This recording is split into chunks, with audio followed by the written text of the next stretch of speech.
మనం make in India అని గర్వంగా కాలర్ ఎగరేస్తుంటే కొందరు ఘనులు మాత్రం మేడ్ ఇన్ చైనా ప్రొడక్ట్స్ని ఆన్లైన్లో ఆర్డర్ పెట్టి మేక్ ఇన్ మా క్యాంపస్ అని కలరింగ్ ఇస్తున్నారు.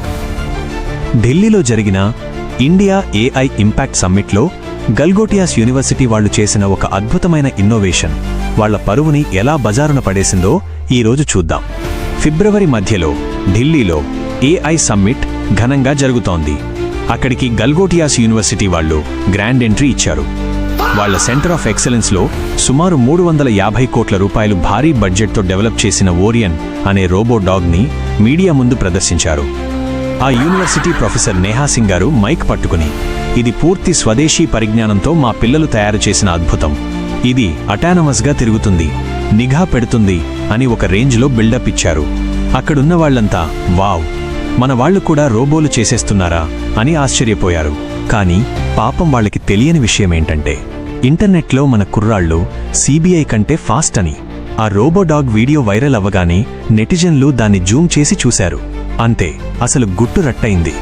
అది గల్గోటియాస్ వాళ్ల ఓరియన్ కాదు, చైనాకి చెందిన ఫేమస్ రోబోటిక్స్ కంపెనీ యూనిట్రీ తయారు చేసిన యూనిట్రీ గో 2 మోడల్. ఇది అలీ ఎక్స్ప్రెస్ లాంటి సైట్లలో ఎవరైనా ఆర్డర్ పెట్టుకోవచ్చు. దీని ఖరీదు ఎంతో తెలుసా? మహా అయితే 2 నుంచి 3 లక్షల రూపాయలు. ఎక్కడ 350 కోట్ల భారీ ప్రాజెక్ట్, ఎక్కడ 3 లక్షల చైనా కుక్క. మ్యాథ్స్ మాస్టర్లకి కూడా మైండ్ బ్లాక్ అయ్యే లెక్క ఇది. ఇంకేముంది, ట్విట్టర్లో ట్రోల్స్ వర్షం. గ్లోబల్ సమ్మిట్లో ఇంపోర్టెడ్ బొమ్మను పెట్టి స్వదేశీ టెక్నాలజీ అనడంతో నిర్వాహకులకు కూడా చిర్రెత్తుకొచ్చింది. వెంటనే గల్గోటియాస్ వాళ్లని దయచేసి మీ చైనా కుక్కని తీసుకుని స్టాల్ ఖాళీ చేయండి అని పంపించేశారు. వాళ్ల స్టాల్కి కరెంటు కూడా పీకేశారు. అంటే పరిస్థితి అర్థం చేసుకోండి. అయితే ఇక్కడో పెద్ద కామెడీ ఉంది. వాళ్లు ఆ కంగారులో స్టాల్ ఖాళీ చేసి వెళ్తూ అక్కడ ఒక థర్మాకోల్తో చేసిన విమానం మోడల్ని వదిలేశారు. బహుశా వాళ్ల అసలైన ఇన్నోవేషన్ అదేనేమో. ఇప్పుడు నెటిజన్లు ఆ థర్మాకోల్ విమానం ఫోటోలు పెట్టి గల్గోటియాస్ ఏరోస్పేస్ టెక్నాలజీ అని పగలబడి నవ్వుతున్నారు. సీన్ కట్ చేస్తే డ్యామేజ్ కంట్రోల్ కోసం యూనివర్సిటీ వాళ్లు రోజుకో మాట మార్చారు. మొదట అరెరే, మేము దాన్ని రీసెర్చ్ కోసం, పిల్లలు నేర్చుకోవడం కోసం కొన్నామన్నారు. కానీ ఎక్స్ ట్విట్టర్ కమ్యూనిటీ నోట్స్ వాళ్లు మీరు స్వయంగా దాన్ని మీరే చేశామని చెప్పారుగా అని ప్రూఫ్లతో సహా నెటిజన్స్ చెక్ వేశారు. తర్వాత ఇదంతా మా ఇన్స్టిట్యూట్ని బద్నాం చేయడానికి జరుగుతున్న కుట్ర అని డైలాగులు పేల్చారు. చివరికి లాభం లేక, క్షమించండి బాబూ, మా ప్రొఫెసర్ నేహా సింగ్కి సరైన సమాచారం లేదు, ఆమెకి కెమెరాల్ని చూసేసరికి వచ్చిన ఎగ్జైట్మెంట్లో అలా వాగేసింది అని మొత్తం నెపాన్ని ఆవిడ మీద తోసేశారు. ఫిబ్రవరి 19, 2026.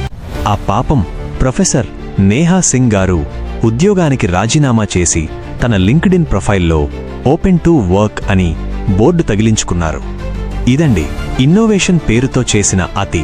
చివరికి ఒకరి ఉద్యోగం పోవడానికి, ఒక యూనివర్సిటీ పరువు పోవడానికి కారణమైంది. ఈ వీడియో మీకు నచ్చితే వెంటనే లైక్ చేయండి, మీ ఫ్రెండ్స్ అందరికీ షేర్ చేయండి. ఇలాంటి ఇంట్రెస్టింగ్ మరియు ఫన్నీ అప్డేట్స్ కోసం మన ఛానల్ని సబ్స్క్రైబ్ చేసుకోవడం మర్చిపోకండి. మళ్ళీ ఇంకో వీడియోలో కలుద్దాం. జై హింద్. ఎంతసేపు వీడియో చూసారంటే మీరు వీడియోకి కనెక్ట్ అయ్యారని అనుకుంటున్నాను. వెళ్ళే ముందు ఆ సబ్స్క్రైబ్ బటన్ని కాస్త పలకరించి వెళ్ళండి. And I see you in the next video.